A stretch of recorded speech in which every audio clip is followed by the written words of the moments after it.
जय श्री राधे। पूज्य श्री सद्गुरुदेव भगवान के चरणों में प्रणाम। पूज्य श्री स्वामी राम सुखदास जी महाराज कहते हैं, नाम जप की महिमा। जिसका भगवान के नाम में अटूट श्रद्धा विश्वास है, अनन्य भाव है, उसका एक ही नाम से कल्याण हो जाता है। साधक ने प्रश्न किया, जब एक ही नाम से सब पाप नष्ट हो जाते हैं तो फिर बार बार नाम लेने की क्या आवश्यकता है। स्वामी जी महाराज कहते हैं, बार बार नाम लेने से ही वह एक आर्त भाव वाला नाम निकलता है। जैसे मोटर के इंजन को चालू करने के लिए बार बार हैंडल घुमाते हैं, तो हैंडल को पहली बार घुमाने से इंजन चालू होगा या 5वीं 10वीं अथवा 15वीं बार घुमाने से इंजन चालू होगा, इसका कोई पता नहीं रहता।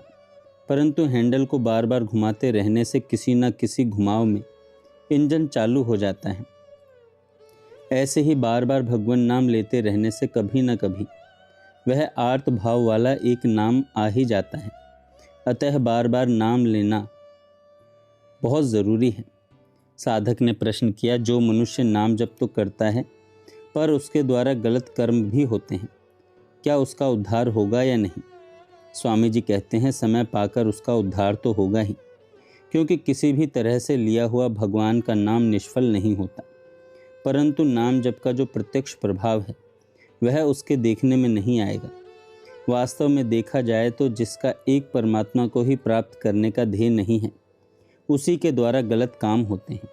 जिसका ध्येय एक परमात्मा की प्राप्ति का ही है, उसके द्वारा गलत कर्म हो ही नहीं सकते। जैसे जिसका ध्येय पैसों का हो जाता है, वह फिर ऐसा कोई काम नहीं करता जिससे पैसे नष्ट होते हों।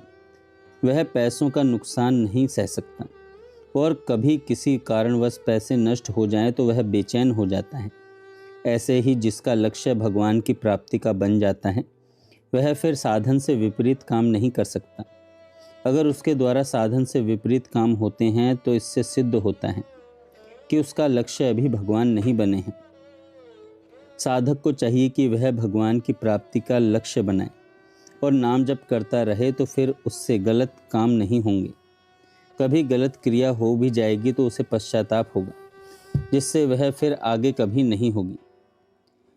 साधक ने प्रश्न किया, जिसके पाप बहुत हैं वह भगवान का नाम नहीं ले सकता, तो वह क्या करे। स्वामी जी कहते हैं, बात सच्ची है, जिसके अधिक पाप होते हैं वह भगवान का नाम नहीं ले सकता। जिसका पुण्य थोड़ा होता है, उसकी भक्ति में, भगवत प्रसाद में और भगवान के नाम में श्रद्धा नहीं होती। पर जैसे पित्त का जोर होने पर रोगी को मिश्री भी कड़वी लगती है, परंतु वह मिश्री का सेवन करता रहे तो पित्त नाश हो जाता है और मिश्री मीठी लगने लग जाती है। ऐसे ही पाप अधिक होने से नाम अच्छा नहीं लगता, परंतु नाम जप करना शुरू कर दें तो पाप नष्ट हो जाएंगे। नाम अच्छा मीठा लगने लग जाएगा तथा नाम जप का प्रत्यक्ष प्रभाव भी, लाभ भी दिखने लग जाएगा। जय श्री राधे।